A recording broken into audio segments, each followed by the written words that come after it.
Hi everybody and welcome. In this short lecture we're going to briefly discuss how to install Python on both Windows and Mac OS X.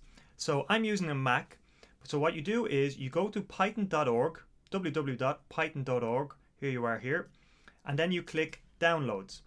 So as you can see on the downloads, it's identified that I'm on a Mac and I can select Python 3.5.2. Now don't worry if that number is higher than what you see here because it may have moved on by the time you've purchased this course. Once you click Python 3.5.2, the download will begin and you can then install it as any other application. And the same works for Windows. You download it and then you install it as any other application. So once you have downloaded Python, you can check if it's installed by doing the following. Go to your terminal. So in Mac, I go to my Launchpad and I type in terminal. There it is there. And I can type into my terminal Python 3. And there you go. Now you can see my Python 3 is installed and working.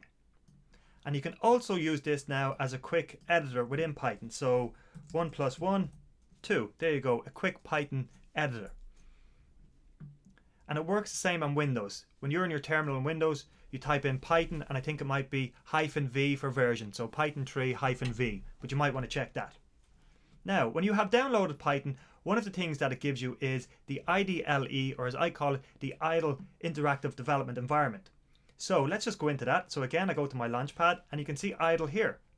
And it's the same on Windows. Idle will be installed as an application and you can click on it to run it or search for it and then run it. So here we have it here. Idle. And again, this is an interactive development environment, which means it gives you instant feedback. So 1 + 1, 2. Print. Built-in function print lets you know exactly what it is. It's a built-in Python function.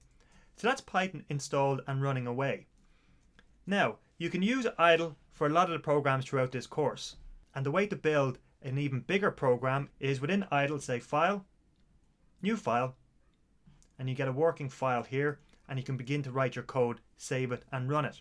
And the way you run it is you go file and run module, but we explain that further on in the lecture.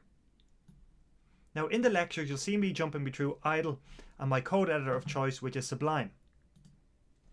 And here's my Sublime interface here. So you can see I've got actually two programs open from the course. Now throughout the course you'll see me jump from Sublime into idle and from idle into Sublime. And why is that? Well, Sublime is a great text editor, but what it doesn't do is it doesn't allow you to enter user input. So a lot of our programs are going to ask the user to input such things as their name, their address, their phone number, whatever it might be. You cannot do that in Sublime, but you can do it in idle. So I jump back and forth between Sublime and idle. But I do recommend Sublime because it's a very quick, very easy install of an IDE. So that's my setup environment. Thanks for listening, and I'll see you in the next lecture.